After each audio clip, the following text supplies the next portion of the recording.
Trinidad in the 1960s, where donkey carts were more common than cars in the countryside, and on Sunday evenings the entire family would take a donkey cart ride in the sugarcane fields.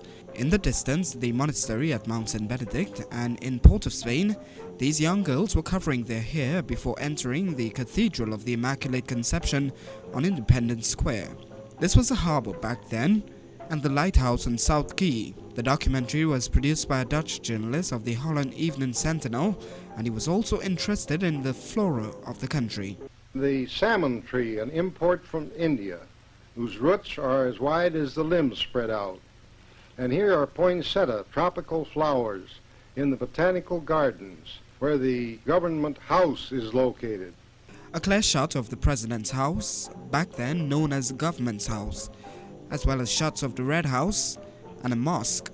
The donkey carts were not only in the countryside, they were in Port of Spain too, and the documentary also focused on a nightclub with this dancer dressed in a typical carnival outfit of today. This is a steel band.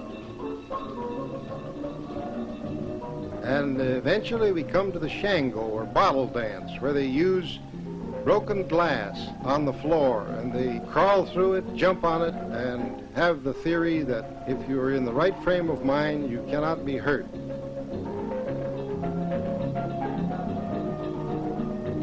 There was also East Indian dancing within the club, the main music being the pan as well as a music band.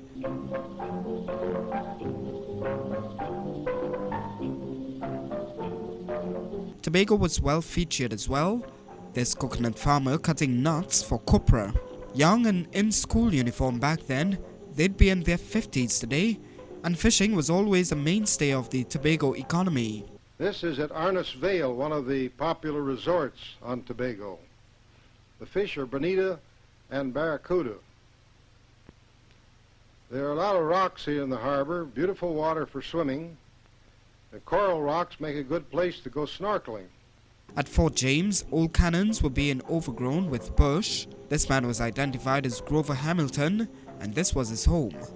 The documentary going on to capture some beautiful shots of Windward Tobago's Speyside and Charlottesville as well. You can see the beach here. I tried the swimming at Charlottesville, and it's excellent. The bay here is deep enough for a good many large boats to come in. On to the Boko goat races, where the goats weren't moving that fast, and to round it off, two young Tobagonian girls showing the cameraman how to dance to calypso.